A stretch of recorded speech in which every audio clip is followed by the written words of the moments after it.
बिस्मिल्लाहिर्रहमानिर्रहीम। नाज़रीन, मैं हूँ जावेद बलोच और आज जो ख़बरें आपसे हम शेयर करने जा रहे हैं उनका तल्लक नैब से भी है और जो तहरीक इंसाफ के चेयरमैन इमरान खान साहब के ख़िलाफ़ नैब के केसेस चल रहे हैं उनसे भी है। गुज़िश्ता रात अ, तकरीबन 12 बजे के करीब जो है कायम मकाम सदर ममलिकत सादिक संजरानी साहब ने एक नैब तरमीमी आर्डनेंस जो है वो जारी किया है। उसके मुतालिक आपको आगाह करने जा रहे हैं कि उस नैब तरमीमी ऑर्डिनेंस का आइंदा आने वाले दिनों में क्या असरात उस पे हो सकते हैं और जो केसेस चल रहे हैं स्पेशली तहरीक इंसाफ के चेयरमैन इमरान खान और उनकी अहलिया बुशरा बीबी और जो बाकी लोगों के केसेस चल रहे हैं उस पर इस ऑर्डिनेंस के असरात जो है वो क्या मरतब हो सकते हैं और किस तरह जो है इस ऑर्डिनेंस को आगे इस्तेमाल किया जा सकता है। नैब के इख्तियारात में इजाफा किया गया है।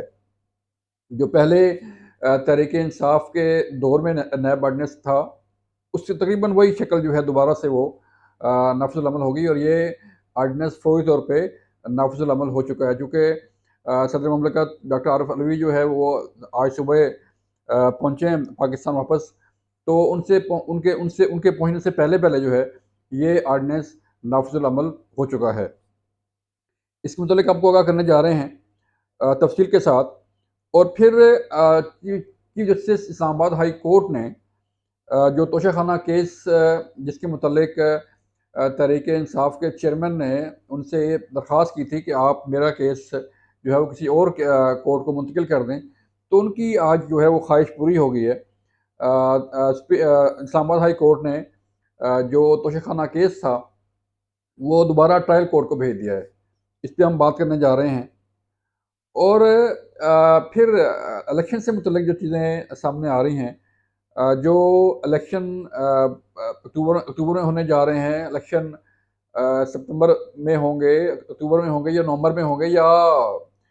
ये इलेक्शन डिले भी हो सकते हैं, इसके मुतल्लिक भी हम आपको आगाह करेंगे। सबसे हम पहले चलते हैं नैब ऑर्डिनेंस ऑर्डिनेंस की तरफ। नैब ऑर्डिनेंस 2023 जो है वो नाफिजुल अमल हो चुका है और इस ऑर्डिनेंस को रात गए जारी किया गया। चूँकि कायम मकाम सदर सादिक संजरानी ने रात गए जो है ये ऑर्डिनेंस जारी किया, तो इसकी तफसीलात जो है वो लोगों को मालूम नहीं थी। लिहाजा हमने उस पे आज उस ऑर्डिनेंस का जो है वो तफसीली उसको मैंने स्टडी किया है और जो केस चल रहे हैं नैब के अंदर, उनका इस ऑर्डिनेंस से लिंक जो है वो क्या बनेगा, इस पे हम आपको आगाह करेंगे। पहले तो ये जो आज ऑर्डिनेंस जारी हुआ है, इसमें 2-3 मोटी-मोटी शिकें हैं जिसका जो असर पड़ने जा रहा है। एक तो सबसे बड़ी जो इस ऑर्डिनेंस में शिक है, वो किसी भी मुल्ज़िम का रिमांड से मुतल्लिक है कि रिमांड जो है, उस मुल्ज़िम का पहले 14 डेज़ था, यानी कि 2 वीक से ज़्यादा जो है नैब रिमांड जो है वो अपने पास किसी मुल्ज़िम को रिमांड पर नहीं रख सकता। इससे पहले इस जो मौजूदा हुकूमत में 14 दिन का जो है वो रिमांड रखा गया था और इससे पहले जो अ, नैब का असल ऑर्डिनेंस है उसके मुताबिक 90 दिन तक का इख्तियार था नैब को कि नैब जो है वो किसी भी मुल्ज़िम को 90 दिन तक अपने पास रिमांड पर रख कर तफ्तीश कर सकता है। और अब जो नया तरमीमी ऑर्डिनेंस 2023 जारी किया गया है, उसमें रिमांड की मुद्दत जो है वो 14 दिन से बढ़ाकर 30 दिन कर दी गई, यानी कि 1 माह जो है नैब किसी भी मुल्ज़िम को अपने पास रख कर रिमांड पर तफ्तीश कर सकता है। और इसका जो असर है वो क्या पड़ने जा रहा है, आप बखूबी जानते हैं कि तोशाखाना केस जो है वो नैब के अंदर ज़ेर तफ्तीश है। इसके अलावा अल कादर ट्रस्ट जो यूके से 190 मिलियन पाउंड जो है वो पाकिस्तान मुंतकिल किए गए थे, वो केस भी जो है वो नैब के अंदर ज़ेर तफ्तीश है और वो इन्वेस्टिगेशन स्टेज पर है। तो उसका असर भी इस ऑर्डिनेंस का असर भी इस केस पर पड़ेगा आइंदा आने वाले दिनों में। और फिर जो बड़ी एक चीज़ सामने आई है इस ऑर्डिनेंस के ज़रिए, वो ये है कि अगर चेयरमैन नैब इंक्वायरी स्टेज पर चाहें, तो वो किसी भी मुल्ज़िम का वारंट गिरफ़्तारी जारी कर सकते हैं, उनकी गिरफ़्तार करने के अहकामात जो है वो जारी कर सकते हैं। अगर कोई मुल्ज़िम जो है वो तफ्तीश में जो है वो ताउन नहीं कर रहा, तो उस मुल्ज़िम को गिरफ़्तार किया जा सकता है। ये वही पुरानी शिक है जो तहरीक-ए-इंसाफ़ के दौर में थी कि किसी भी मुल्ज़िम को किसी भी वक़्त जो है वो उठा लिया जाए और किसी भी मुल्ज़िम को कहीं से भी जो है वो गिरफ़्तार किया जा सकता है। उनके खिलाफ़ शिकायत आई, शिकायत दर्ज हुई और नैब जो है वो एक्टिव हो गया और उसने मुल्ज़िम को उठाना शुरू कर दिया। तो ये वो शिक है जिसे दोबारा बहाल किया गया है और इंक्वायरी की स्टेज पर, यानी कि 3 स्टेज हैं किसी भी केस की नैब के अंदर। नंबर 1, वेरिफ़िकेशन जो है वो किसी भी कंप्लेंट की नैब जो है वो वेरीफ़ाई करता है चीज़ों को। उसके बाद जो है वो ये केस अगर अगर उसमें जान हो तो फिर ये इंक्वायरी स्टेज पे मुंतकिल हो जाता है। तो इंक्वायरी स्टेज जो है वो निचली स्टेज होती है जिसमें नैब मुख्तलिफ़ जो एविडेंस है, जो शवाहिद है वो इकट्ठे करता है और उसके बाद मुल्ज़म अगर किसी को शवाहिद हों तो फिर जो सेकंड स्टेज है वो बनेगी इन्वेस्टिगेशन, इंक्वायरी से इन्वेस्टिगेशन और अगर इन्वेस्टिगेशन में भी चीज़ें प्रूव होना शुरू हो जाएँगी, तो फिर नैब का एग्ज़ीक्यूटिव बोर्ड जो है, वो उसे रेफ़रेंस में रेफ़रेंस दायर करने की मंज़ूरी देता है। तो ये 3 स्टेजेज़ हैं जिस पे नैब जो है वो अपने ऑर्डिनेंस के थ्रू काम करता है। तो इंक्वायरी स्टेज जो है वो निचली स्टेज होती है, जिसमें इस नैब ऑर्डिनेंस के तहत किसी भी मुल्ज़िम को इंक्वायरी स्टेज पर गिरफ़्तार किया जा सकता है। एक तो ये शिक होगी और फिर इस ऑर्डिनेंस के थ्रू नैब चेयरमैन जो है वो किसी भी मुल्ज़िम के वारंट गिरफ़्तारी जारी कर सकते हैं और फिर वादा माफ़ गवाह बनने से मुतल्लिक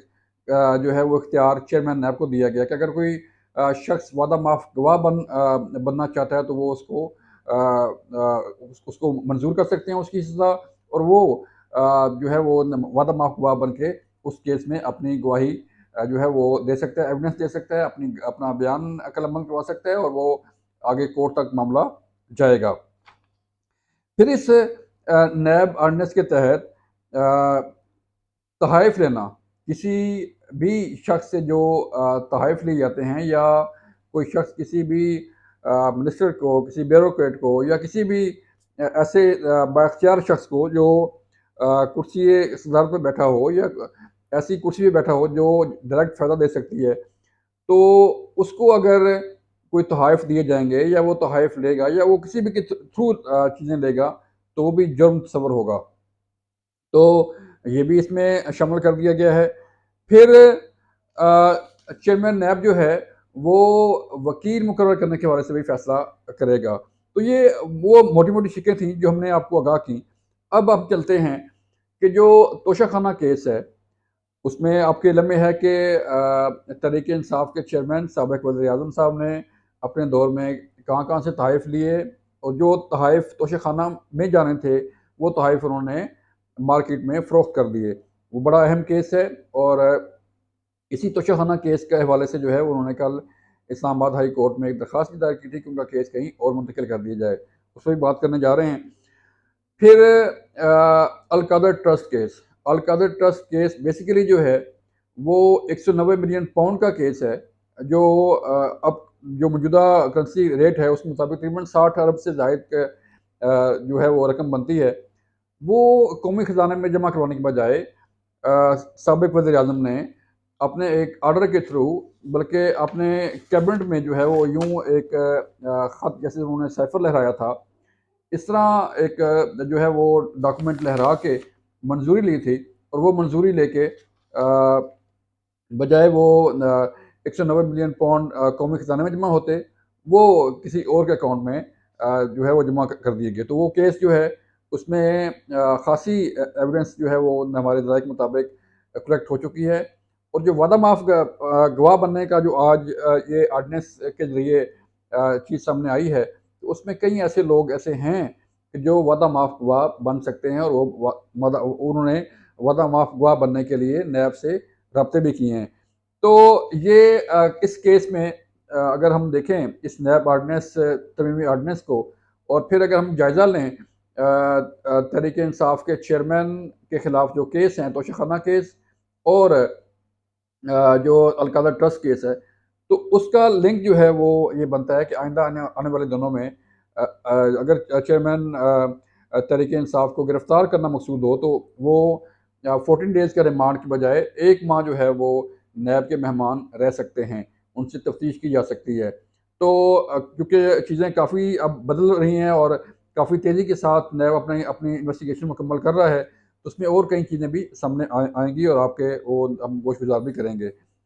फिर एक और केस आज इस्लामाबाद हाई कोर्ट के चीफ जस्टिस ने तोशाखाना केस जो है वो वापस ट्रायल कोर्ट भेज दिया है। ये वो तोशाखाना केस है जिससे मुतल्लिक एक दिन पहले तहरीक-ए-इंसाफ के चेयरमैन ने अदम एतमाद का इज़हार करते हुए चीफ जस्टिस आमिर फ़ारूक साहब जो इस्लामाबाद हाई कोर्ट के हैं, उनसे ये इस्तदा की थी कि वो उनका केस ना सुनें और उनका केस जो है वो किसी और ट्रायल कोर्ट में मुंतकिल कर दें क्योंकि उन्हें उन पर एतमाद नहीं है। तो आज chief justice Islamabad high court Aamir Farooq साहब ने वो केस उठा के ट्रायल कोर्ट भेज दिया है और ट्रायल कोर्ट में ये दोबारा केस सुनने के लिए कहा गया कि ये अपना केस सुने और वहाँ पे क्या था, ट्रायल कोर्ट ने जो है वो ये इस्तदा जो है तहरीक इंसाफ के चेयरमैन की जो है वो इस तोशाखाना केस को ना सुनने से मुतल्लिक कि ये नाकाबिल समाअत केस है, वो मुस्तरद की थी और फिर ये मामला इस्लामाबाद हाई कोर्ट में आया था और फिर अभी ये वापस जो है वो ट्रायल कोर्ट में चला गया है। तो देखना ये है कि इस केस से मुतल्लिक जो है विदिन 7 डेज़ फैसला करने के लिए कहा गया है, क्या-क्या फैसला सामने आता है। और अब तरमीमी ऑर्डिनेंस जो है वो नैब को वो भी जारी हो चुका है। तोशाखाना केस वापस ट्रायल कोर्ट जा चुका है और आइंदा आने वाले दिनों में ये दोनों केसेस जो है बड़ी इंतहाई अहमियत की जो है वो हामिल होंगे और इंतहाई अहम शक्ल इख्तियार करेंगे। उसके मतलब भी आपको हम आगाह करते रहेंगे। अपना ख्याल रखिएगा। अल्लाह हाफ़िज़।